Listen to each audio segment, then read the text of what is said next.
अस्सलाम वालेकुम। आप देख रहे हैं ऑनलाइन टीचिंग पॉइंट। बच्चों, जैसे कि आपको पता है कि हमने 10th क्लास का सिलेबस स्टार्ट किया हुआ है और इसमें हमने कंप्लीट किया हुआ है चैप्टर्स 1 2 3 से लेके जितने भी आपके चैप्टर हैं कोर्स के, उसके सारे के सारे लेक्चर अपलोड किए हुए हैं। प्लेलिस्ट आप देख सकते हैं। 10th क्लास की अलग से प्लेलिस्ट दी हुई है और 9th क्लास की मैथ की अलग से प्लेलिस्ट दी हुई है। इसके अलावा फिज़िक्स के लेक्चर भी मौजूद हैं जिसके अंदर न्यूमेरिकल प्रॉब्लम्स जो हैं वो मैंने सॉल्व की हुई हैं। तो आज का लेक्चर हमारा 10th क्लास की मैथ के रिलेटेड है। उसके हमने चैप्टर नंबर 10 के एमसीक्यूज़ जो हैं वो हमने डिस्कस करने हैं। यकीन आपके पास आंसर इनके मौजूद होंगे, पता भी होगा, लेकिन इसके कुछ कॉन्सेप्ट्स होते हैं जो कि आपको क्लियर नहीं होंगे। तो मैं कोशिश करूँगा कि आपको कॉन्सेप्ट क्लियर करवाऊँ ताकि आपको एग्ज़ाम में इसकी हेल्प मिल सके। तो इसके अलावा बाकी तमाम एमसीक्यूज़ जो हैं वो चैप्टर्स के इसी प्लेलिस्ट के अंदर, जिस प्लेलिस्ट में आप देख रहे हैं इसके अंदर मौजूद हैं। अगर आप वो देखना चाहते हैं तो वो भी कर सकते हैं। तो आज का लेक्चर स्टार्ट करते हैं। इसके अंदर पहला एमसीक्यू देखें जी। आप अपनी बुक ओपन कर लें। वैसे मैं यहाँ पे आपको बुक साथ साथ शो करवा रहा हूँ। तो कहता है in the adjacent figures of the circle the line PDQ is name है। तो यहाँ पे एक डायग्राम भी बनी हुई है। तो ये देखें, वो कह रहा है लाइन PDQ जो है इसको आप क्या बोलते हैं? इसको आप टेंजेंट बोलते हैं। यहाँ पे मैंने भी आपको एक यहाँ पे ड्रॉ की हुई है, देखें ये वाली जो है ये लाइन, इसको टेंजेंट बोलते हैं, ठीक है। और अगर यही वाली इधर बीच में आ जाइए, जैसे इस साइड पे मैंने शो करवाई है, तो इसको सीकेंट लाइन बोलते हैं। तो ये टेंजेंट लाइन है और ये सीकेंट लाइन है, ठीक है। तो यकीनन आपको समझ आ गई बात की कि ये वाली हमारे पास क्या है, टेंजेंट लाइन है, ठीक है। ऑप्शन सी इसका सही आंसर। उसके बाद नेक्स्ट एमसीक्यू होता है। यहाँ पे देखें क्या कह रहा है, in the circle with the centre OT is the radial segment than PTQ। तो यहाँ कहता है कि OT अगर रेडियल सेगमेंट है तो PTQ के बारे में आप क्या जानते हैं?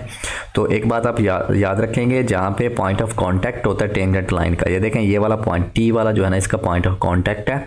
तो अगर हम यहाँ से परपेंडिकुलर यानी कि इस यहाँ से अगर हम सेंटर की तरफ एक स्ट्रेट लाइन खींचे, यानी कि इसको सेंटर से ज्वाइन करवाएं, तो ये PTQ के ऊपर परपेंडिकुलर होता है, ठीक है।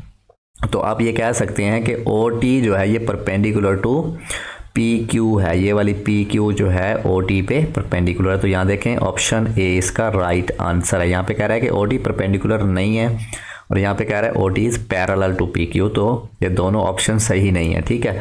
और यहाँ पे OT is a right bisector. तो बाइसेक्टर हम नहीं कह सकते, राइट वाली बात दुरुस्त है लेकिन बाइसेक्टर नहीं है। तो अगर ये बाइसेक्टर वाली बात यहाँ से निकाल दें तो फिर बात दुरुस्त थी। तो ऑप्शन ए के अंदर जो है बिल्कुल एक्यूरेट आंसर दिया हुआ है कि OT परपेंडिकुलर है PQ के। ये वाला बीच वाला साइन जो है ये परपेंडिकुलर का होता है, ठीक है। ऑप्शन ए सही है। उसके बाद देखें एमसीक्यू नंबर 3 है। तो यहाँ पे कहता है जी एडिसेंट फिगर के अंदर ये वाली जो डायग्राम दी हुई है इसका आपने क्या फाइंड करना है जी? एरिया फाइंड करना। देखें ये सेमी सर्कल है, ठीक है। तो सेमी सर्कल का एरिया, और मैं आपको लिख के दिखाता हूँ। यहाँ पे डायग्राम शो कर देते हैं हम, ये वाली, ठीक है। अच्छा, यहाँ पे आपको एक डायग्राम दिखाई दे रही होगी ये वाली। तो एक सर्कल है, इसके बिल्कुल सेंटर पे अगर हम एक लाइन ड्रॉ कर दें तो वो बन जाता है सेमी सर्कल, ठीक है। तो सर्कल का जो एरिया होता है, इस कंप्लीट का एरिया, इसका फार्मूला होता है पाई आर स्क्वायर, ठीक है। ये वाला इसका फार्मूला होता है कंप्लीट सर्कल के एरिया का।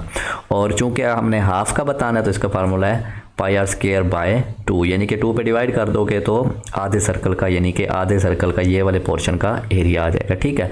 तो आप देख लें आंसर उसके अंदर, क्वेश्चन के अंदर कि हमें जो है वो उसका रेडियस कितना दिया हो, क्योंकि अगर हमें रेडियस का पता चल जाए तो हम फाइंड कर सकते हैं। पाई की वैल्यू वैसे उसने बता दी 3.1416 है।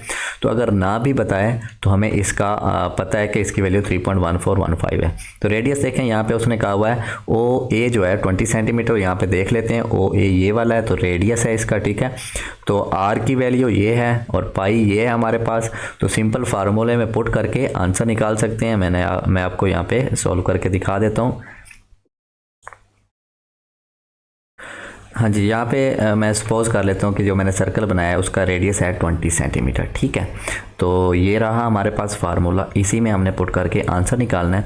तो देखें पाई की वैल्यू आपको पता है 3.1415 आप लिख लें, मल्टीप्लाई 20 और इसका कर लें स्क्वायर, क्योंकि रेडियस का स्क्वायर करना है, डिवाइड बाय आप 2 कर लें, ठीक है। तो ये देखें ये बन जाएगा 3.1415 मल्टीप्लाइड बाय 20 का जो स्केयर होता है वो 400 होता है, और इसको 2 पे डिवाइड कर लें।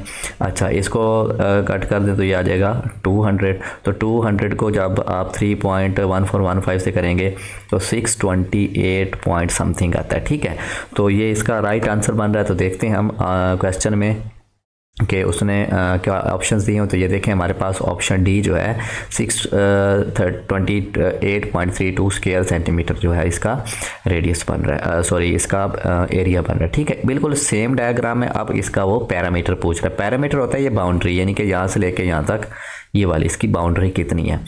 तो चलते हैं इसकी बाउंड्री के बारे में भी इंफॉर्मेशन लेते हैं। देखें, अब बाउंड्री की अगर बात करनी है तो बाउंड्री जो है इसका होता है पैरामीटर। तो पैरामीटर देखें जी कैसे फाइंड करते हैं। इसका फार्मूला होता है सर्कल के पैरामीटर का, C इक्वल होता है 2πr। अब चूँकि ये सेमी सर्कल है यानी कि आधा सर्कल है, इसको भी 2 पे डिवाइड करें तो इसके साथ ये कैंसिल हो जाएगा। तो इसका फार्मूला सिंपली बनेगा πr। ठीक है, तो πr 3.1415 मल्टीप्लाइड बाय 20 करेंगे तो ये 68 पॉइंट समथिंग बनता है। ठीक है, इसको मल्टीप्लाई करके आप देख लें तो इतना ही बनता है। तो यहाँ पे देखते हैं ऑप्शन ये 62 जो है 62.832 सेंटीमीटर जो है इसका पैरामीटर बनता है, तो राइट आंसर है। ठीक है, उसके बाद हमारे पास नेक्स्ट है जी 5 वाला MCQs। A line which has 2 point in common with the circle is called. ऐसी लाइन जिसमें सर्कल के 2 पॉइंट कॉमन होते हैं। यहाँ देखें, हमारे पास ये एक लाइन है और सर्कल के 2 पॉइंट कॉमन है। एक पॉइंट यहाँ पे कॉमन है, ठीक है, आपको दिखाई दे रहा होगा। यहाँ पे मैं आपको दिखा देता हूँ, एक ये वाला पॉइंट और एक ये वाला पॉइंट इस लाइन का कॉमन है। ठीक है, तो इस लाइन को आप बोलते हैं सीकेंट लाइन। तो हम देखते हैं ऑप्शन में क्या आंसर है इसका। ये देखें जी, इसके ऑप्शन मौजूद है सीकेंट लाइन का। Line which has 2 point common is called secant line, option D इसका राइट आंसर है। उसके बाद कहता है जी a line which has only 1 point in common with the circle is called. तो सर्कल के साथ सिर्फ एक पॉइंट, तो ये देखें ऊपर डायग्राम बनी हुई है, दोबारा बनाने की ज़रूरत नहीं है। यहाँ देखें, तो हमारे पास एक लाइन थी जिसका सिर्फ और सिर्फ एक पॉइंट कॉमन था, तो इसको आपने क्या कहा था, टेंजेंट लाइन कहा था।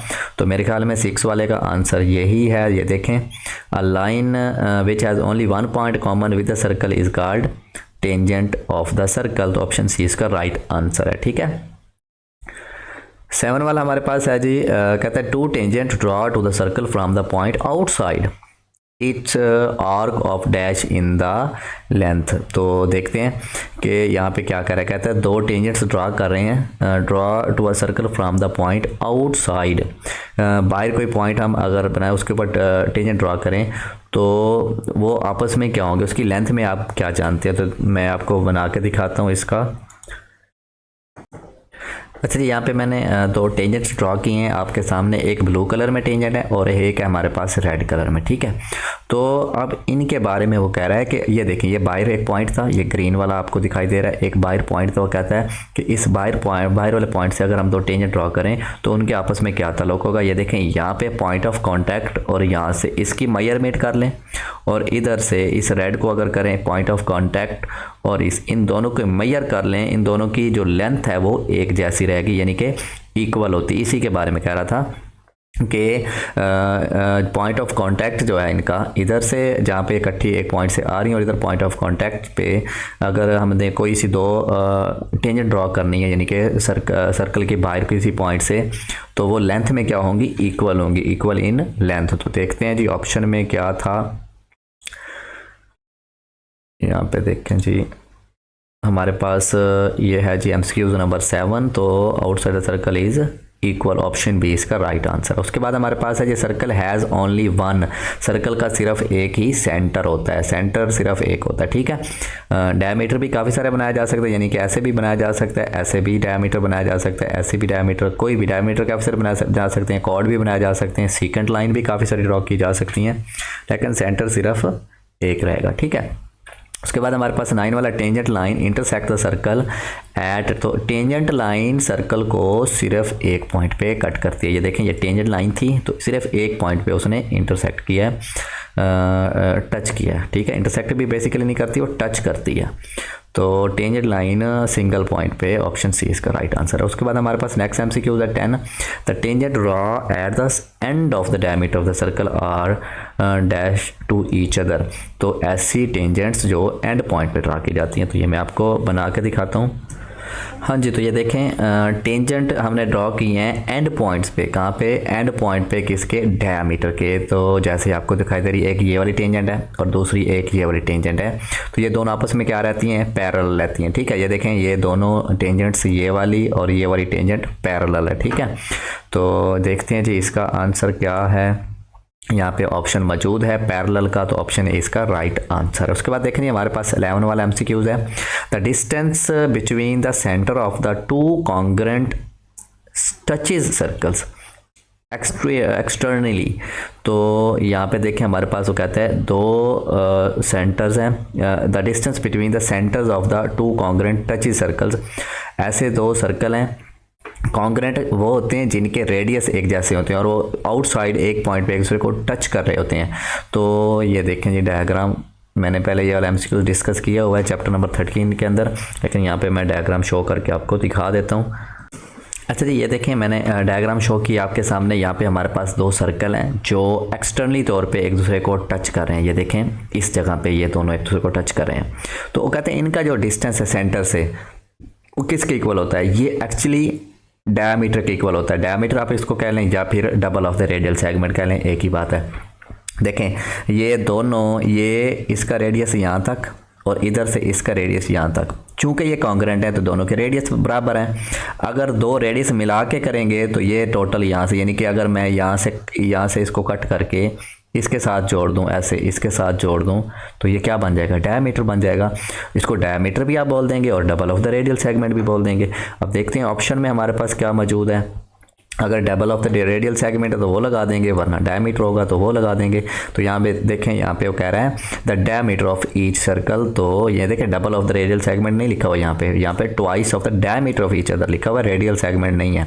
तो ऑप्शन सी इसका राइट आंसर है। ठीक है, उसके बाद देखिए हमारे पास 12 वाला है, इसको सॉल्व करना पड़ेगा। ठीक है, आसान सा एमसीक्यूज है, मुश्किल नहीं है। 12 और 13 बहुत ईजी एमसीक्यूज है, मैं आपको ये दोनों समझा दूंगा सॉल्व करके। तो चलते हैं बोर्ड की तरफ और समझाता हूँ आपको। अच्छा सी डायग्राम आपको सामने शो हो रही है। तो इसमें एक्चुअली उसने कहा क्या है, ये सबसे पहले समझ लें कि उसने हमसे पूछा क्या है। ठीक है, तो उसने कहा है कि हमारे पास एक कॉर्ड है जिसका नाम है जी AB। उसके मिड पॉइंट पे ये सेंटर से हमने एक पॉइंट, यानी कि इस कॉर्ड के ऊपर हमने एक परपेंडिकुलर बाइसेक्टर ड्रॉ किया हुआ है। ये बात आप याद रखेंगे, ये वाली लाइन परपेंडिकुलर बाइसेक्टर है, यानी कि यहाँ पे ये 90 डिग्री एंगल भी बना रही है और इसको हाफ भी कर रही है, यानी कि ये और ये हाफ है। ठीक है, उसके बाद इसका जो रेडियस है वो 5 सेंटीमीटर है। तो कहता है बताएं इस कॉर्ड की लेंथ कितनी है। तो एक बात आप हमेशा याद रखेंगे, अगर ये हमारे पास कॉर्ड है और ये वाला इसका परपेंडिकुलर बाइसेक्टर है तो यहाँ पे 90 डिग्री एंगल भी है और यहाँ से C से A तक का डिस्टेंस और C से B का डिस्टेंस सेम है। तो अब आपको बात समझ आ रही होगी कि अगर ये हमारे पास राइट ट्राइंगल है तो इसका मतलब ये हुआ, इसके ऊपर पाइथागोरस थ्योरम अप्लाई हो सकता है। तो ये इसकी क्या होगी, ये वाली इसकी बेस होगी, ये इसका परपेंडिकुलर डिस्टेंस होगा और ये वाला इसका हाइपोटेनियस होगा। तो आपको पता है हाइपोटेनियस का स्क्वायर बेस और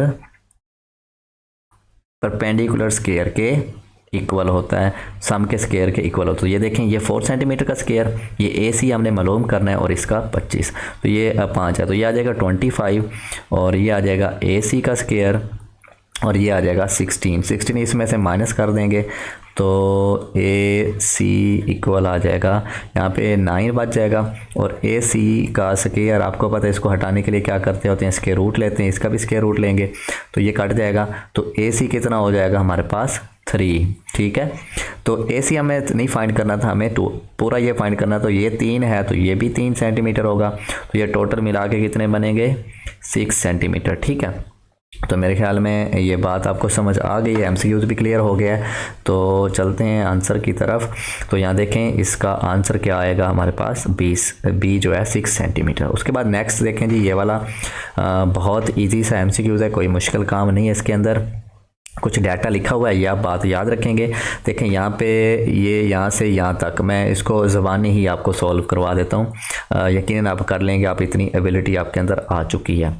तो यहाँ पे 120 डिग्री एंगल बन रहा है, ये वाला इसका रेडियस है, ठीक है, और ये यहाँ से एक कॉर्ड बनी हुई है और ये भी इसका रेडियल सेगमेंट है। ओके, अच्छा, अब वो कहता है कि आपने क्या बताना है, यहाँ पे हमें बताना that is figure the centre O if D C, ये देखा उसने कहा है ए सी डी एंगल बताना, यानी कि सी पे बनने वाला एंगल, ये वाला एंगल आपने बताना है कि कौन सा एंगल बन रहा है। ठीक है, यहाँ पे ये पूरा इस तरह कर लें, या सी पे इस ट्राइंगल के अंदर ये वाली ट्राइंगल, ये देखें ए सी